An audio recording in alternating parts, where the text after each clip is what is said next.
जय जगन्नाथ। आज मो अंतरंग कथारे दिलीप होता आमे सब अनेक प्रकार गछ अनेक स्थान रे लगेइछे किंतु कहिले देखी बरगछटिए लगेइछे। जीवन काल भितरे अंततः गोटिए बरगछ लगांतु। Plant at least one banyan tree in your life time.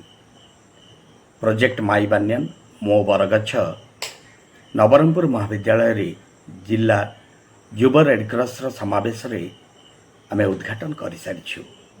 एठी आमे आम पिलांको कहूछु आजिठु समस्ते गोटे लेखाए बरगछ लगाइबा। एथिपाई दुईटी लेखाए बरडाल पॉलिथिन रे पोतिबा।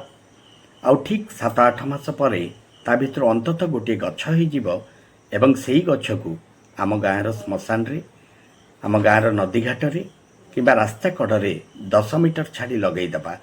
आउ तार आमे जत्न नबा। 100 volunteers, 100 banyan plants, 100 days care for 100 years benefit। आमे जेमिति एबे लाभ पाउछे बरगछ ठीक सेमिति आमे गोटे बरगछ लगेबा एवं अन्य मान को लाभ दबा। आसंतु ना आपण माने भी सहयोग दियंतु, गछ लगांतु एवं पाख अनुष्ठान रे आपण माने से गछ को समर्पण करंतु। देखिबे आमे समस्त मिसी सुंदर भावरे एक सबुज पृथ्वी तैयारी करिबा।